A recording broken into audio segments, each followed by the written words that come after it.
Assalamualaikum warahmatullahi wabarakatuh. Waalaikumsalam warahmatullahi wabarakatuh. Mari kita awali taklim kita dengan membaca Ummul Quran ila hadrat Nabi Mustafa Rasulullah SAW wa ila mu'allifi hadzal kitab wa ma nafanallahu amin. Al-Fatihah. A'udzu billahi minasy syaithanir rajim. Bismillahirrahmanirrahim. Alhamdulillahi rabbil alamin. Ar-Rahmanir Rahim. Maliki yaumiddin. Iyyaka na'budu wa iyyaka nasta'in. Ihdinas siratal mustaqim. Siratal ladzina an'amta 'alaihim ghairil maghdubi 'alaihim waladdallin. Amin. Marilah kita lanjutkan taklim kita, pembahasan kitab At-Tuhfatus Tsaniyah. Sekarang halaman 8, 1, 2, 3, 4, baris keempat dari bawah. Halaman 8, baris keempat dari bawah.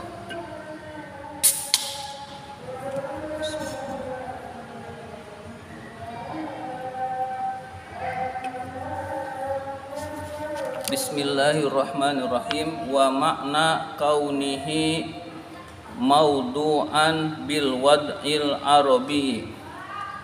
Wa makna kaunihi, arti adanya kalam itu, maudu'an, disengaja pengucapannya, bil wad'il arabi, dengan bahasa Arab. Makna adanya kalam itu disengaja pengucapannya dengan bahasa Arab. Nah, ini mubtada. Lalu khobarnya antakunal alfazu. Nah, itu khobarnya. Khobar dari wa makna. Antakunal alfazul musta'milatu. Lafaz-lafaz yang digunakan itu, lafaz-lafaz yang digunakan fil kalami, di dalam kalam, khobarnya takuna minal alfazi, itu adalah lafaz-lafaz allati wadu'atha, yang digunakan oleh, allati wadu'atha, yang digunakan oleh al-arabu, bangsa Arab. Jadi makna adanya kalam itu disengaja pengucapannya dengan bahasa Arab adalah lafaz-lafaz yang digunakan di dalam kalam, di dalam kalimat itu dari lafaz-lafaz yang digunakan oleh bangsa Arab. Jadi yang digunakan oleh bangsa Arab, bukan bangsa selain Arab. Lidilalati ala ma'nan minal ma'ani. Lidilalati ala ma'nan minal ma'ani, untuk menunjukkan suatu makna dari makna-makna, untuk menunjukkan suatu arti dari arti-arti. Ya, jadi yang digunakan oleh bangsa Arab untuk menunjukkan suatu makna. Masalan, contohnya hadoro, kata hadoro. Masalan, contohnya hadoro, kata hadoro adalah kalimatun, kata, wadu'ahal arabu, yang digunakan oleh orang Arab, limaknan, untuk suatu makna.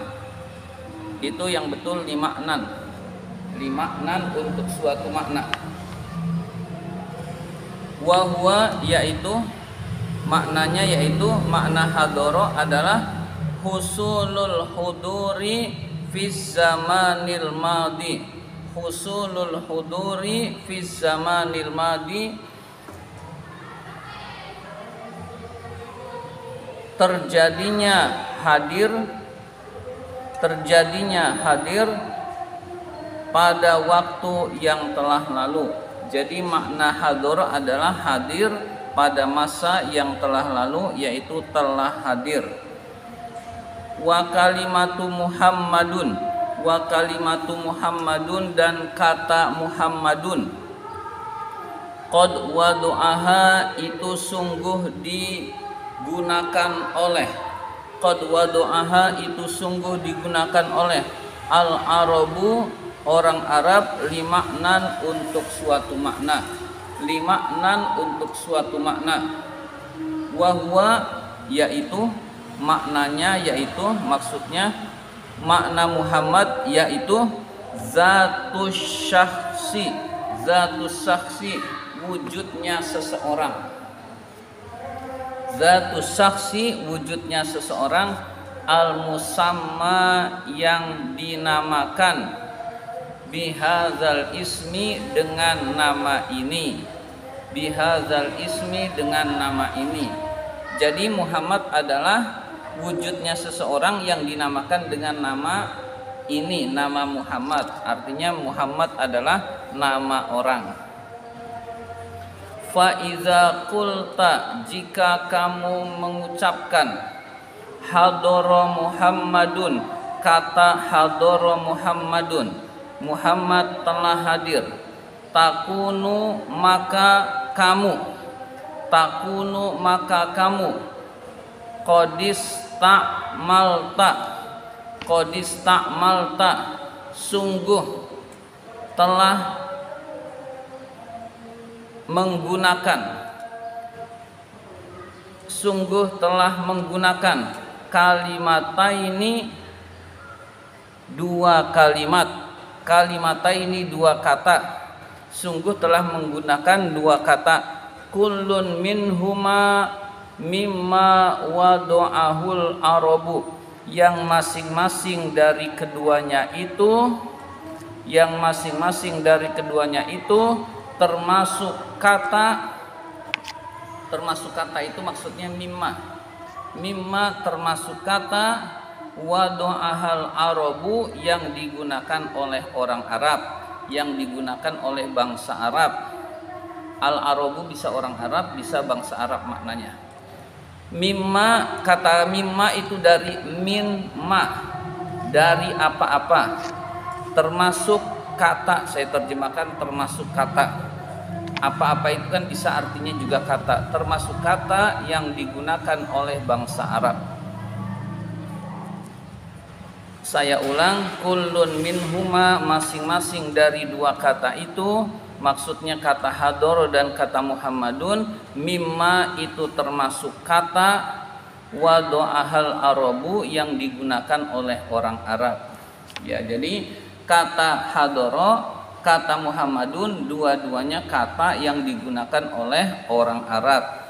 Ya, sehingga ini disebut kalimat, ini disebut kalam, ini disebut kalam. Ya, kalau bukan digunakan, kalau bukan menggunakan bahasa Arab, menurut ulama nahwu bukan kalam. Ya, jadi kalau bukan pakai kata-kata Arab, kata-kata yang digunakan oleh bangsa Arab bukan kalam. Bi khilafima berbeda dengan, bi khilafima berbeda dengan, iza takallamta, iza takallamta jika kamu bercakap-cakap, bikalamin dengan kalimat, mimma dari kata-kata, mimma dari kata-kata, wadu'ahul ajamu yang digunakan oleh bangsa selain Arab, mimma dari kata-kata wadu'ahul ajamu yang digunakan oleh bangsa selain Arab. Al-ajam adalah maknanya bangsa selain Arab. Kal farisi seperti Faris, wat Turki Turki, wal barbari barbar, wal farons dan farons. Nah, itu semua bangsa-bangsa selain Arab termasuk Indonesia itu disebut ajam. Jadi kata-kata dari orang ajam tidak disebut kalam menurut ulama nahwu. Yang disebut kalam adalah yang diucapkan dengan berbahasa Arab, itu maksudnya adalah bil wad'il arabi. Fa innahu la yusamma, maka itu semua tidak dinamakan fi urafi ulama'il arabiyyati, menurut kebiasaan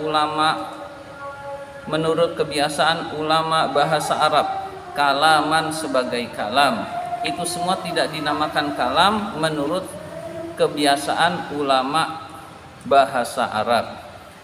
Wa in sammahu ahlul lughatil ukhra kalaman, walaupun sebagian ahli bahasa lain menamakannya kalam, menamakannya kalimat, walaupun sebagian ahli bahasa lain menamakannya sebagai kalimat, sebagai kalam. Jadi menurut ahli bahasa lain itu mau bahasa Indonesia, menurut ahli bahasa Indonesia itu kalam, itu kalimat. Bahasa Perancis, menurut ahli bahasa Perancis itu kalimat, itu kalam. Jadi karena kita pembahasannya nahwu bahasa Arab, maka kalam itu hanya dibatasi hanya yang berbahasa Arab. Kalimat itu hanya dibatasi dengan yang berbahasa Arab.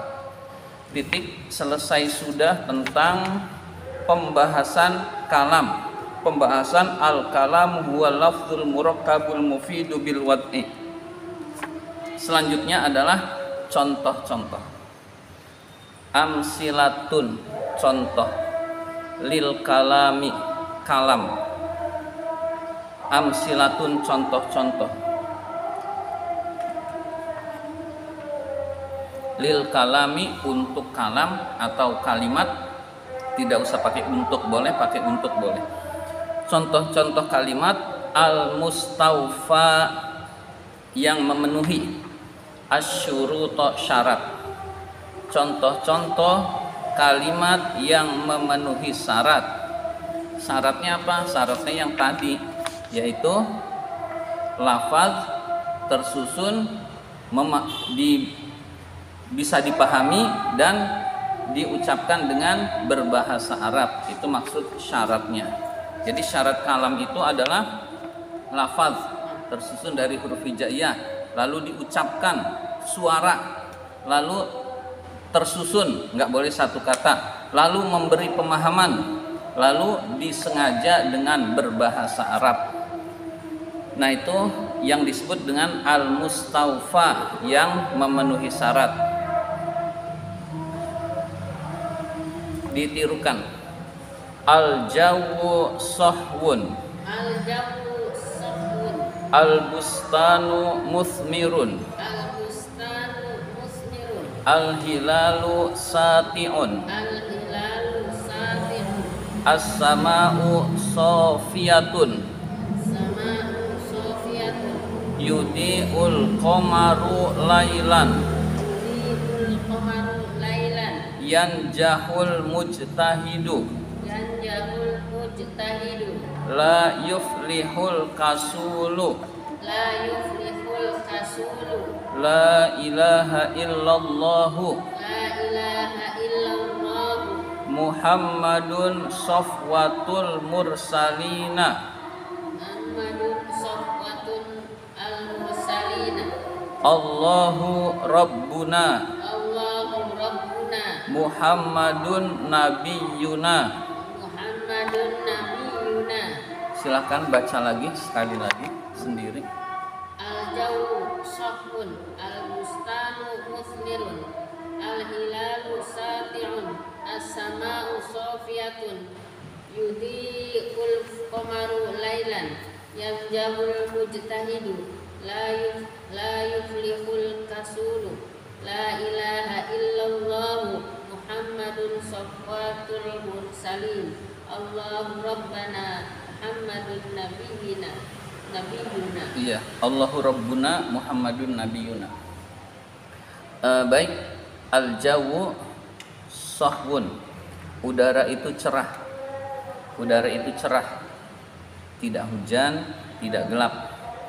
Al-bustanu musmirun, kebun itu berbuah. Al-hilalu sati'un. Al-hilal, bulan sabit itu bercahaya. Bulan sabit itu bercahaya. Sati'un menampakkan cahaya. As-sama'u sofiyatun. Langit itu jernih. Langit itu jernih. Jernih, tidak berasap, tidak berkabut. Itu sofiyah.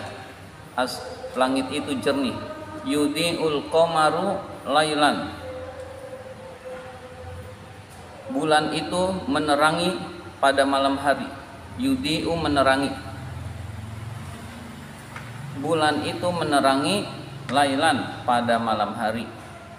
Yanjahul mujtahidu. Orang yang rajin itu sukses. Orang yang rajin itu sukses. Yanjahu sukses, al mujtahidu orang yang rajin. La yuflihul kasulu. Pemalas itu al kasulu sama dengan al kaslan. Kadang-kadang kaslan, kadang-kadang al kasul. Al kasulu orang yang malas itu la yuflihu tidak akan mendapat kemenangan. La yuflihu tidak sukses juga boleh. Tidak berhasil. La yuflihul kasulu pemalas itu tidak berhasil. La ilaha illallahu tiada Tuhan selain Allah. Muhammadun safwatul mursalina. Nabi Muhammad itu safwah pilihan. Nabi Muhammad itu rasul pilihan. Muhammad itu rasul pilihan. Safwah artinya yang paling bersih. Jadi yang paling bersih. Kita terjemahkan pilihan. Allahu Rabbuna. Allahu Rabbuna, Allah adalah Tuhan kami. Muhammadun Nabiyuna, Muhammad adalah nabi kami. Nah, itu semua disebut kalam atau kalimat karena memenuhi syarat. Ya, jadi karena memenuhi syarat. Ya, apa syaratnya? Yaitu lafaz. Ini lafaz kalau diucapkan. Tersusun itu semua dua kata atau lebih. Al-mufid memberi pemahaman, itu semua kalau diucapkan orang yang normal akan paham. Kemudian itu berbahasa Arab. Nah, ini semua memenuhi persyaratan kalimat. Nah, ini dihafal lebih bagus. Al-jawu sahwun sambil artinya dibaca. Al-bustanu musmirun. Jadi kita nambah kosakata dari sini. Nambah kosakata sehingga makin banyak. Ini dihafalkan lebih bagus. Al-jawu sahwun sampai Muhammadun Nabiyuna. Dengan artinya kita hafal. Amsilatun lilafzil mufradi. Contoh-contoh untuk lafaz yang tunggal. Contoh-contoh untuk lafaz yang tunggal. Artinya bukan kalimat, hanya lafaz. Pertama, Muhammadun, Muhammad nama orang. Aliyun, Ali nama orang. Ibrahimu, Ibrahim nama orang. Qoma artinya berdiri. Min artinya dari. Selanjutnya, amsilatun lil murakkabi ghairil mufidi. Amsilatun contoh-contoh lil murakkabi untuk kata yang tersusun. Contoh-contoh untuk kata yang tersusun. Ghairil mufidi yang tidak memberi pemahaman. Artinya kalau diucapkan orang belum paham maksudnya karena satu kata atau dua kata tapi belum sampai kepada maksud, orang masih belum paham. Ini contoh-contoh yang bukan kalam meskipun tersusun tapi bukan kalam. Madinatul Iskandariyati, kota Iskandaria. Itu kota Iskandaria itu di Mesir.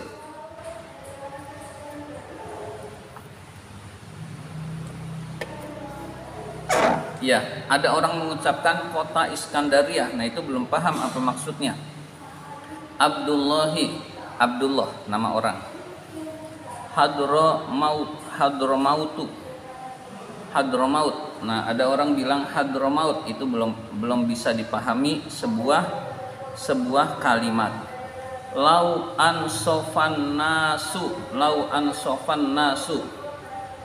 Jikalau manusia itu telah sampai setengahnya.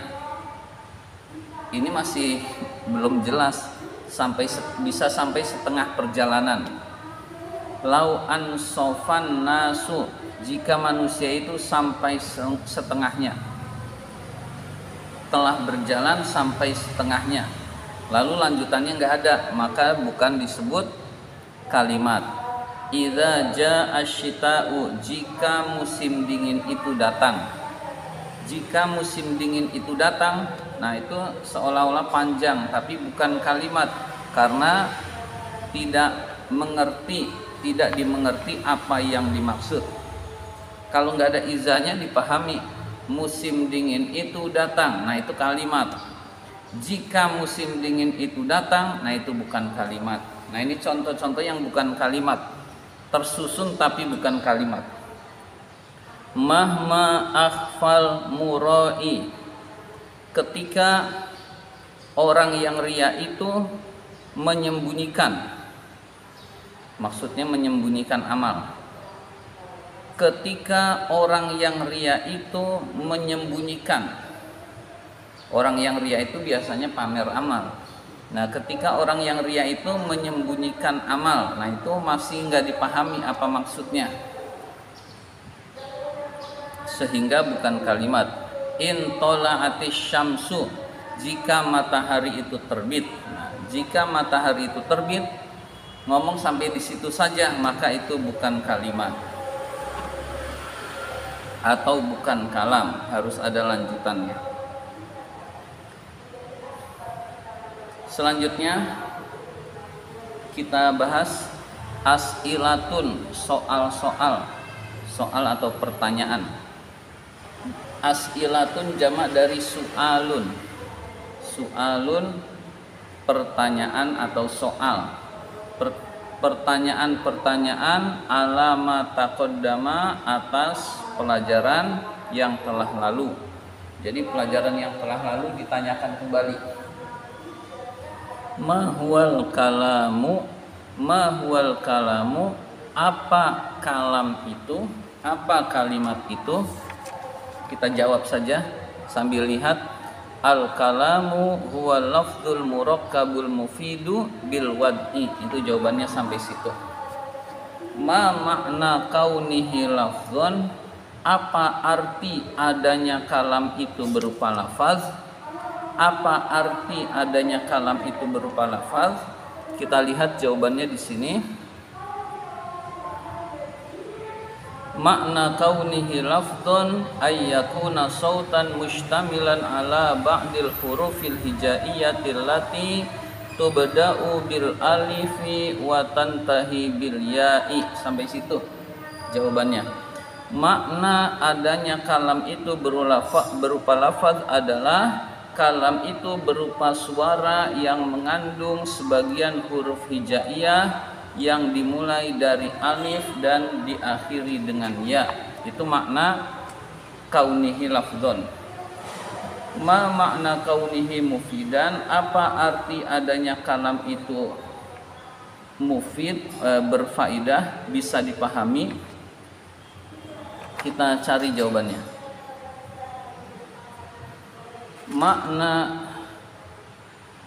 Makna kaunihi mufidan ayyahsuna sukutul mutakallimi alaihi bihaitsu la yabqa sami'u muntaziran li syai'in akhara. Sampai situ jawabannya. Arti adanya kalam itu berfaedah, bisa dipahami adalah baiknya diamnya yang berbicara, karena pendengar tidak lagi menunggu sesuatu yang lain. Jadi pembicaranya baiknya diam, karena pendengarnya sudah tidak menunggu sesuatu yang lain untuk diomongkan, sudah tidak menunggu omongan-omongan lain. Ma makna kaunihi murakkaban, ma makna kaunihi murakkaban, apa arti adanya kalam itu murakkab? Murakkab itu tersusun. Di sini ada ini yang atasnya, makna kaunihi murakkaban ayyakuna muallafan min kalimataini au aksara, sampai situ jawabannya. Makna adanya kalam itu tersusun adalah kalam itu tersusun dari 2 kata atau lebih banyak. Jadi makna murakkab adalah tersusun dari 2 kata atau lebih. Ma makna kaunihi maudu'an bil wad'il arabiyyi, nah ini yang tadi. Makna kaunihi maudu'an bil wad'il arabiyyi an takunal alfazul musta'milatu fil kalami minal alfazil lati wada'ahal arabu lidilalati ala ma'nan minal ma'ani, sampai situ jawabannya. Arti adanya kalam itu disengaja pengucapannya dengan bahasa Arab adalah lafaz-lafaz yang digunakan di dalam kalam diambil dari lafaz-lafaz yang digunakan oleh bangsa Arab untuk menunjukkan suatu makna. Nah itu maknanya maudu'an bil wad'il arabi. Selanjutnya terakhir, masil. Masil, buatlah contoh. Bi khamsati amsilatin, dengan 5 contoh. Buatlah contoh dengan 5 contoh. 5 yusamma indan nuhati kalaman, untuk apa-apa yang dinamakan menurut ahli nahwu sebagai kalam. Ya, buatlah 5 contoh kalimat, begitu intinya. Ibu mau coba, Bu? Belum bisa, masih bingung. Contoh kalimat apa saja? Ya baik, misalkan tidak usah ditulis, at-tilmizu mujtahidun, murid itu rajin. Pokoknya berbahasa Arab tersusun. Misalkan nasarur rajulul fakir, orang itu menolong orang fakir. Al ustadzu amamal masjidi, ustadz itu di depan masjid. At-talibu yadrusu fil jami'ati, mahasiswa itu belajar di universitas. Contohnya lagi, al-fallahu yazra'ul aruzza fil mazra'ati, petani itu menanam padi di sawah. Nah itu ada yang 2 kata, ada yang 3 kata, ada yang 4 kata, ada yang 5 kata. Sebetulnya 2 kata semua juga nggak jadi masalah. Yang terpenting itu menunjukkan kalam, menunjukkan kalimat. Itu tadi hanya sekedar contoh lagi sangat banyak. Demikian pembahasan kitab At-Tuhfatus Saniyah kali ini. Mudah-mudahan bermanfaat. Walhamdulillahirabbil alamin.